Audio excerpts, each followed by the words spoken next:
क्योंकि अभी मंची कार्यक्रम होगा, कई बार लोग उठने लगते हैं बीच में, तो उठना नहीं है। आज इस प्रयागराज की गंगा यमुना सरस्वती की पावन धरती पर यह जो कार्यक्रम हो रहा है, इस कार्यक्रम का संदेश पूरे देश में जाएगा, पूरे देश में जाएगा, पूरे प्रदेश में जाएगा। इसलिए कोई हिलना नहीं है, अंगद की तरह पांव जमा करके अपने स्थान पर टिके रहना। टिके रहोगे? दोनों हाथ में बताओ, टिके रहोगे? अब मैं अपना संबोधन चालू करता हूं। हमारे आज इस कार्यक्रम के अध्यक्ष के रूप में जो क्षेत्रीय अध्यक्ष जिन्होंने अभी अपना स्वागत उद्बोधन किया, ऐसे हमारे श्री दिलीप पटेल जी के लिए जोरदार तालियां बजाइए। वो लगातार कई दिनों से यहाँ पर रह करके इस कार्यक्रम को सफल बनाने में लगे हुए हैं। मंच पर हमारे तीनों जिलों के अध्यक्ष गंगा पार की श्रीमती निर्मला पासवान जी, जमुना पाल के श्री राजेश शुक्ला जी, और आज के कार्यक्रम के जो मेजबान भी हैं और महानगर के अध्यक्ष श्री संजय गुप्ता जी, गंगा पार के प्रभारी श्री उत्तर मौर्य जी,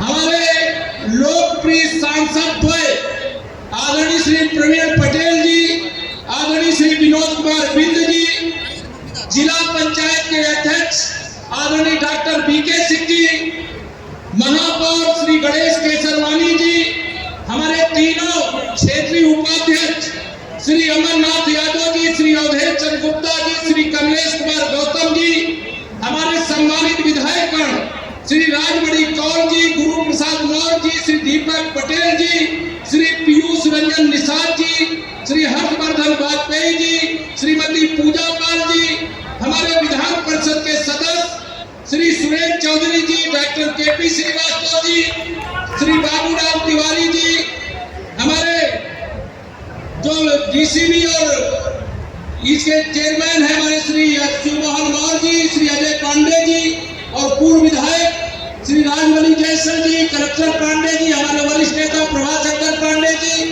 और मंच में हमारे विराजमान जो पूर्व सांसद के नाते आदरणीय दीदी रीता बहुगुणा जोशी जी, आदरणीय पूर्व सांसद केसी देवी पटेल जी, पूर्व महापौर श्रीमती अभिलाषा गुप्ता जी, और मंच में बहुत पदाधिकारी हैं। और सूची में नाम तो मुझे दिखाई दे रहा है, 50 नाम दिखाई दे रहा है। तो हमारे सभी पूर्व जिला हैं, सभी यहाँ मंडलों के अध्यक्ष, पूर्व मंडल, वर्तमान पदाधिकारी, पूर्व पदाधिकारी और भावी पदाधिकारी, सभी हमारे जिला पंचायत के सदस्यगण, सभी हमारे पार्षदगण, सभी ब्लॉक प्रमुखगण, सभी क्षेत्र पंचायत के सदस्यगण, ग्राम प्रधानगण, अलग बूथों के मेरे अध्यक्ष, बूथ के प्रभारी, बूथ में PLA 2 का जो उत्तरदायित्व निर्वहन करने वाले हैं, ऐसे अनगिनत कार्यकर्ता, मैं आप सबका हृदय से स्वागत करता हूं, वंदन करता हूं, अभिनंदन करता हूं। मेरे कार्यकर्ता मित्रों, मैं आज एक बात कह रहा हूं, आज के भरोसे कह रहा हूं और पूरे विश्वास से कह रहा हूं, और अगर आप मेरी बात से सहमत हैं तो दोनों हाथ उठा करके तालियों की गड़गड़ाहट के साथ उसका समर्थन करिएगा। 2027 के विधानसभा के चुनाव में समाजवादी पार्टी का सूफड़ा प्रयागराज की धरती से साफ करके, समाजवादी पार्टी की गंदगी का अंत करके, गुंडागर्दी का अंत करके, अपराध का अंत करके, माफियागिरी का अंत करके सभी 12 सीटों पे भारतीय जनता पार्टी का कमल खिलाएंगे।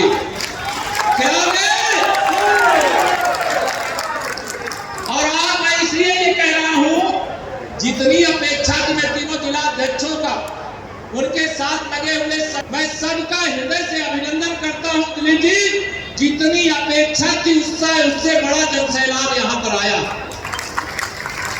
ये जो तमाम स्टॉल लगे हुए हैं हमारे यहाँ उत्तर प्रदेश, यूपी, ये सारण है, उसके माध्यम से महिलाओं का समूह गठित किया जाता है। उसकी डायरेक्टर श्रीमती दीपा रंजन जी भी यहाँ पर मौजूद है, कल से ही है, और हमारे यहाँ के सभी अधिकारी, मैं सबका नाम लेने का समय नहीं है, लेकिन आप सभी कार्यकर्ताओं के सामने ये कहना चाहता हूँ ये सरस मेला 10 दिन चलने वाला है और इस 10 दिन के चलने वाले मेले में प्रयागवासियों का भी आह्वान करता हूं, अगर हम विकसित भारत बनाना चाहते हैं, विकसित उत्तर प्रदेश बनाना चाहते हैं, तो गरीब को अमीर बनाना पड़ेगा और गरीब को अमीर बनाने के लिए ही ये स्टॉल लगे हुए हैं, जहाँ छोटा सामान बना करके हमारी दीदियां बेच रही हैं और बड़े बड़े सामान भी बना करके बेचने का काम कर रही हैं। हमें आर्थिक रूप से भारत को समृद्धशाली बनाना है। विपक्ष बौखलाया हुआ है और आपको मैं बता दूं 2024 के हमारे नीरज जी त्रिपाठी जी का नाम छूट गया था, श्री नीरज त्रिपाठी जी हमारे लोकसभा के प्रत्याशी थे। 2024 के लोकसभा चुनाव में हमें उत्तर प्रदेश में जितनी सफलता मिलनी चाहिए थी उतनी नहीं मिली। हम उसी में इलाहाबाद लोकसभा सीट भी हार गए थे, हम कौशाम्बी सहित उत्तर प्रदेश की कई सीटें हार गए, लेकिन कांग्रेस और समाजवादी पार्टी के लोगों ने माननीय नरेंद्र मोदी जी को भारत का प्रधानमंत्री बनने से रोकने के लिए दुष्प्रचार किया, अफवाह फैलाया कि अगर भारतीय जनता पार्टी 400 सीटें जीत लेगी, संविधान खत्म कर देगी। भारतीय जनता पार्टी संविधान की पुजारी और आरक्षण की समर्थक, कहीं पर भी कोई गड़बड़ी न हुई है और न होने देंगे। जो कोई गड़बड़ा करने वाला कोई अधिकारी समाजवादी पार्टी के एजेंट के रूप में काम कर रहा है, उसकी भी जांच करा करके उसके खिलाफ कार्रवाई करेंगे, या मैं यहाँ ऐलान भी कर रहा हूँ। मेरे साथियों, कार्यकर्ता मित्रों, विरोधियों के पास अफवाह के अलावा कोई और रास्ता नहीं बचा है। इस समय एक अफवाह फैला रहे कि गैस की किल्लत हो गई है। मैं आपसे पूछता हूँ, बताओ कोई कार्यकर्ता कहीं गांव में या शहर में गैस की किल्लत है क्या? दोनों हाथ लगभग है क्या? दोनों हाथ ऊपर लगभग है क्या? लेकिन ये श्री राहुल गांधी और श्री अखिलेश यादव रोज दुष्प्रचार कर रहे हैं। याद रखना, जब यह ईरान के साथ जो अमेरिका और इजराइल का युद्ध नहीं हो रहा था, तो प्रतिदिन 50 से 75 लाख सिलेंडर की बुकिंग देश में होती थी। और आज इन लोगों ने देश के हालात को पैनिक बनाने के लिए, तनावपूर्ण बनाने के लिए अफवाह फैला करके आज 88 लाख प्रतिदिन सिलेंडरों की बुकिंग शुरू हुई है। इन्होंने दुष्प्रचार किया। इसके कारण एक बात और आपको याद रहना चाहिए, नीचे जाके चर्चा करने की आवश्यकता है कि जो गैस और तेल लेकर के हमारे जहाज दुनिया के अलग अलग देशों से ईरान के उस रास्ते से आ रहे हैं जिस रास्ते से आवागमन मुश्किल हो जाता है, लेकिन हमारा जहाज इसी युद्ध के बीच में तिरंगा फहराते हुए एक मुंबई पहुंच चुका है और 2 पहुंचने वाले हैं, बाकी जो लाइन में वहां भी पहुंचने वाले। ये मोदी है तो मुमकिन है। मोदी जी के नेतृत्व में अगर हमारी सरकार देश में है तो देशवासियों को चिंता करने की आवश्यकता नहीं है। श्री राहुल गांधी जी, श्री अखिलेश यादव जी, आप सत्ता अभियोग में विचलित हो, आपकी देशभक्ति संदेह के घेरे में है, आप आजम नक्सलियों की तरह आचरण करते हो। जब देश पर कोई संकट होता है तो हम दल की सीमा से ऊपर उठ करके देश के हित में एकजुट होते हैं, लेकिन इन लोगों को तो जैसे इस बात का इंतजार है कि भारत अपनी ताकत ना दिखाए। भारत आज सामरिक महाशक्ति बना है। आतंकवादी हमले का जवाब हम किसी पे हमला नहीं करते, लेकिन कोई हमला हमारे देश पर करे तो हम लोग उसको छोड़ते भी नहीं है।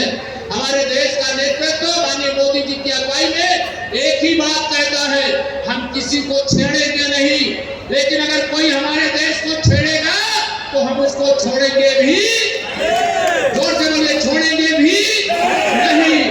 हम आप जरूरत पड़ेगी सर्जिकल स्ट्राइक करेंगे, जरूरत पड़ेगी एयर स्ट्राइक करेंगे, जरूरत पड़ेगी तो ऑपरेशन सिंदूर भी करने का काम करेंगे। आज का वह शक्तिशाली भारत है मेरे मित्रों। आप सब जानते हो, गरीब कल्याण के लिए जितना अच्छा काम माननीय प्रधानमंत्री श्री नरेंद्र मोदी जी और मुख्यमंत्री आदरणीय योगी आदित्यनाथ जी के नेतृत्व में हमारी डबल इंजन की सरकार कर रही है, क्या श्री अखिलेश यादव की सरकार ने किया था? क्या दोनों हाथ में किया